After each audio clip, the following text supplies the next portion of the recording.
Good morning, everyone. Dr. Victoria Skirbo here, speaking to you from the Seeds of Transformation Healing Center in Wareham, Massachusetts.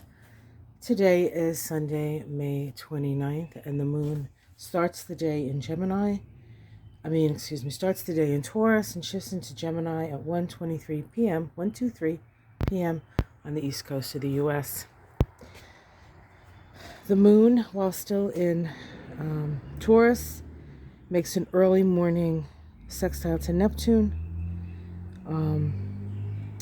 a conjunction to Mercury retrograde in Taurus, and the last aspect it makes while in Taurus is a trine to Pluto in Capricorn.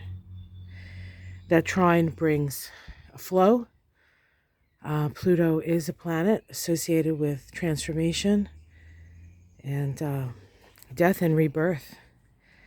It's been another really difficult week here in the States. And then I'm sure, that could be said in many places on the planet. Seeing as I'm here, I have the most, perspective. We find ourselves mourning the unthinkable. I remember back in 2012 with the Sandy Hook shooting, how much of a shock that was and how difficult it was to wrap your head around it. And we all mourned, and we all asked why, and we all said, what can we do? And of course, while there were many folks out there who were willing to do and are still willing to do and are still acting to do what it takes,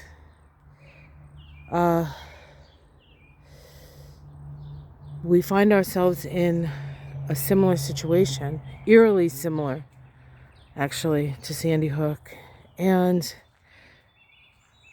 we all suffer. And the parents and children of Sandy Hook who lost and survived, and every person who's ever lost a child to tragedy, because what this does is it connects us to the pain. It reminds us what it felt like.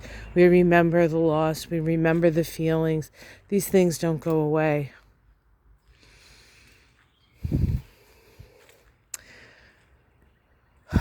So what do we get? What do we have to learn from this? Where are we at? What do we have to do?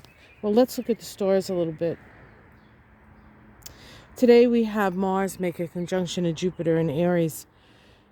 I believe it's at 4 degrees of Aries. So if you happen to have anything at 4 degrees of Aries, you have Mars and Jupiter sitting right on top of it.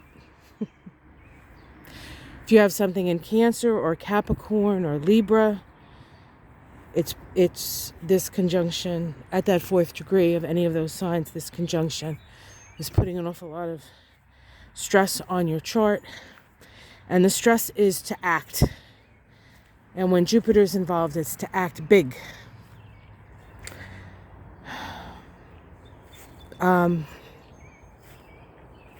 Jupiter and Mars together can make us take actions that are not thought. They're instinctual actions.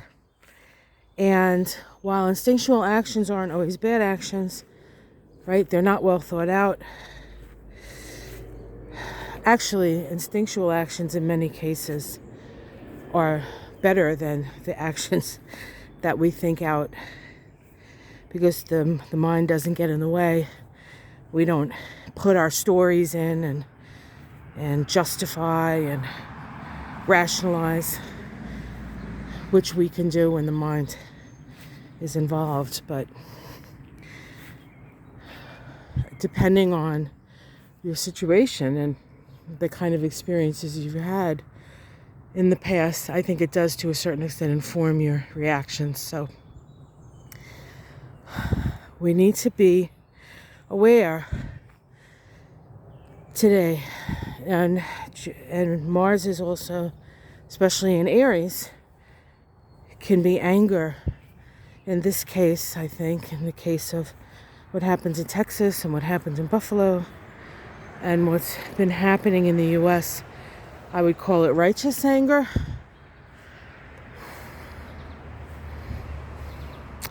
But the moon, once in Gemini, the moon in Gemini likes to talk about things, likes to discuss their feelings, will be sextiling both Jupiter and Mars a little bit later.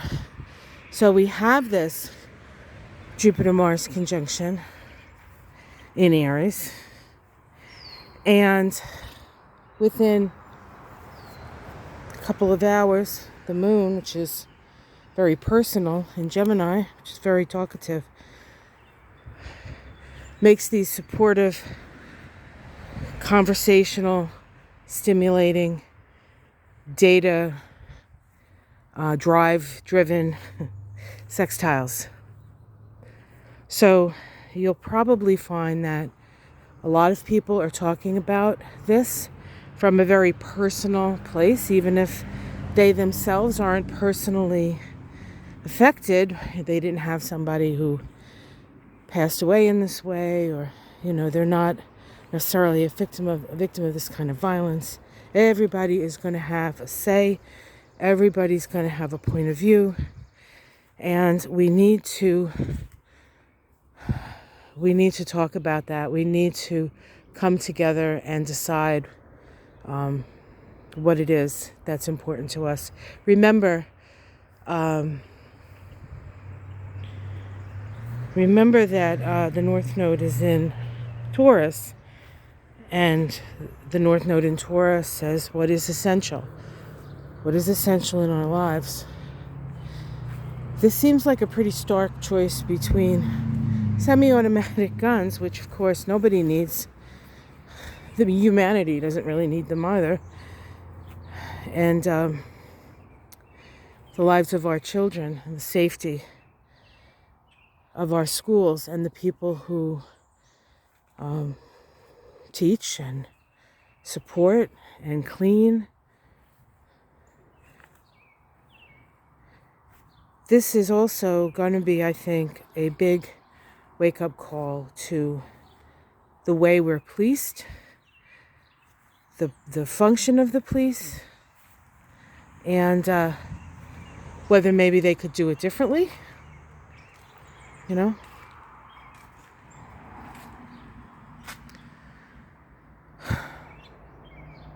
We have a beautiful day here. I know you can see the flowers blooming, the birds singing, and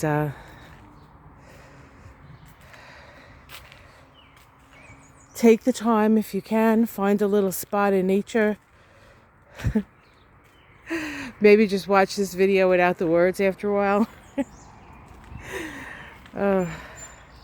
Our little daisies are coming up now. These sort of are scattered all around. We didn't plant them, of course. I love them. They're so happy. And certainly we can use a little happiness. Daisies kind of remind me of Gemini, right? Sort of bright and putting their little heads up and saying, "What's going on? What's going on?" That's the daisy. I'm sure there's some sort of traditional meaning. He loves me not. How very Gemini, right? So here in the U.S. we have it's Memorial Day weekend. It's the first official weekend of the summer. I live in an area where the summer gets very busy, right on the way to Cape Cod, so things get a little wacky here this time of year. But people are trying to enjoy themselves and get back to quote-unquote normal. Of course, things will never be normal again, and that is due to many issues, not just school shootings, but COVID and 4 years of Trump and an insurrection, and let's just add them up together here. All of this in service of waking us up We are co-creative people. We do not have to live like this, and don't let them convince you that we do and that there's nothing we can do. That is the biggest lie out there. That is a lie. We can do. We can do. So I'll just keep walking around so you guys can look at the flowers. We have a plethora of flowers in the wrong place here, aka weeds. But there's this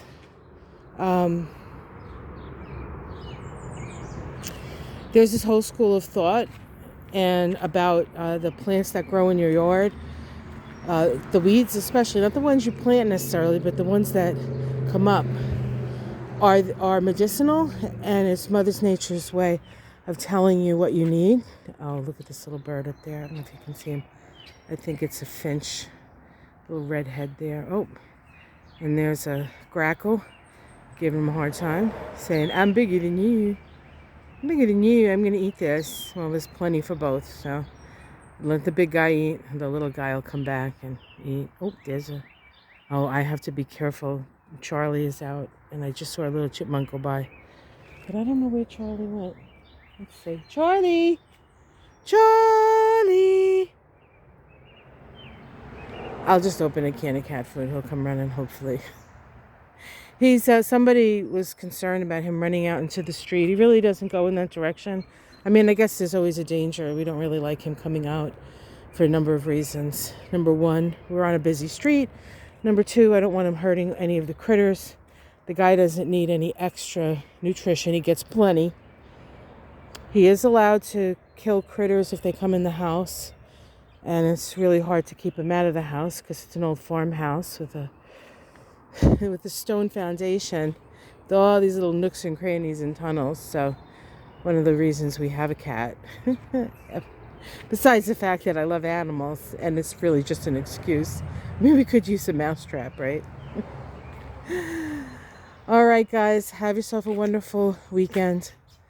Please like and subscribe. Check out my moon shadows with Ona. It was a long one, but you know, it was a new moon in Gemini. I mean, what do you really expect? If you have a little time and grab yourself a cup of Java lava or a cup of tea or a cup of something, sit with us. We discuss this new moon. We discuss the full moon. We discuss what's been going on in the world and our impressions, Ona's synesthesia.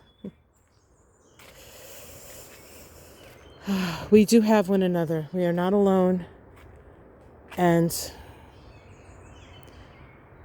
we can change things. We are already changing things. If you can't feel the shift and the change, then you're probably either still sleeping,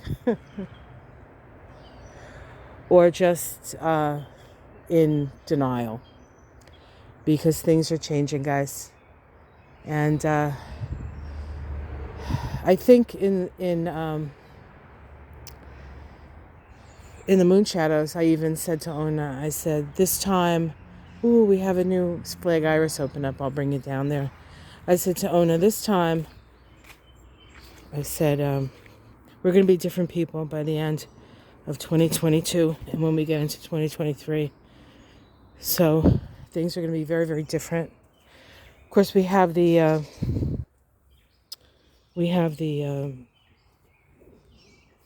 midterms between now and then. And that's going to be quite the moon shadows, I think. Because the midterms happen on an eclipse. All right, here we go. The flag iris has opened. Isn't that beautiful? It's so beautiful. These grow wild, really, around here, along rivers and the like. I think these came from Town Brook in Plymouth, where my husband used to live, right on the brook there. He dug a couple up and brought them with us. So beautiful. So peaceful. So peaceful. Do some fun things too, guys. It's not all about mourning and going over and, You know, it's that too. It's Memorial Day, where we celebrate those we lost in battle. But we might as well add those children and every person who's died because of gun violence. Because the war is with ourselves. And it's time to come to terms with that in this country. And it's time to do something about it. Take care, everyone. Namaste. See you tomorrow.